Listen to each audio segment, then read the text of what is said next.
The one thing keeping me sane through all of this was that I still had my apartment in downtown Berkeley for another 3.5 weeks.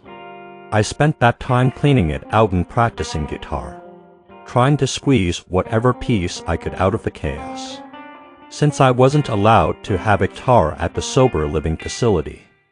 That dirty, filthy apartment filled with demons became a strange kind of sanctuary for a brief moment. It wasn't healthy, but it was familiar, and familiarity felt safer than the unknown. In some twisted way, that room held the last pieces of the person I used to be, and I wasn't ready to let go of him just yet. Cleaning out the apartment brought a heavy sense of defeat.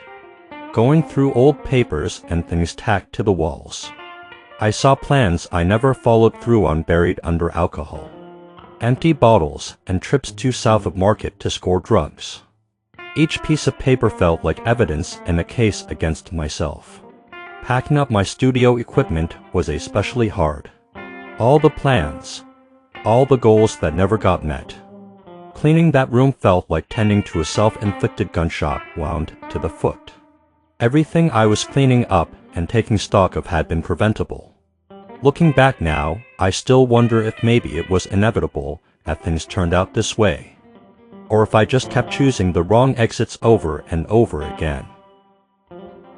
While going through a guitar case, I found some dope I had completely forgotten I even had. I flushed it down the toilet immediately, without thinking twice. That moment startled me. It wasn't willpower, it was exhaustion. A kind of bone deep tired where your body moves before your mind can argue. That's when it really hit me how far gone I had been in that apartment. I would buy drugs and then forget that I bought them, like they were groceries or spare change.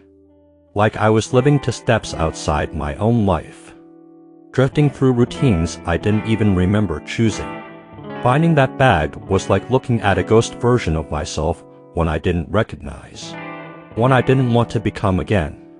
It scared me in a way rehab never could. Then August 1st rolled around. The lease was up, and I was now completely at the mercy of the sober living facility.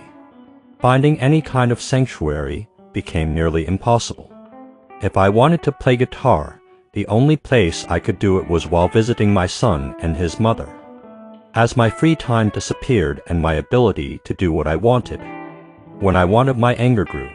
I felt caged, stripped down to raw nerves, more and more frustrated with the situation, and most of all with myself.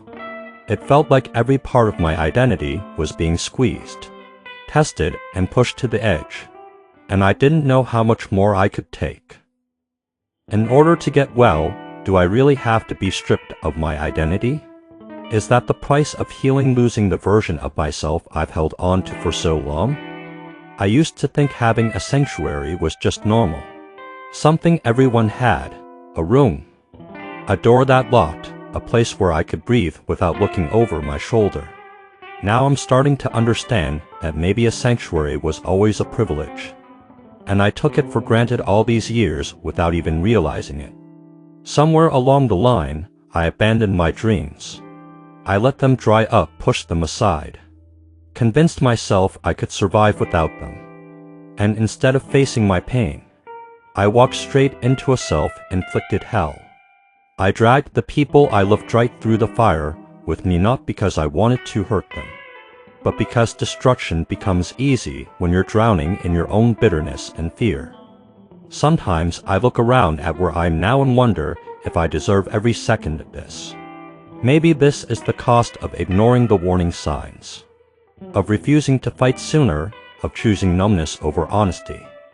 Or maybe, just maybe, this is the place where the old version of me dies so something better can finally be born.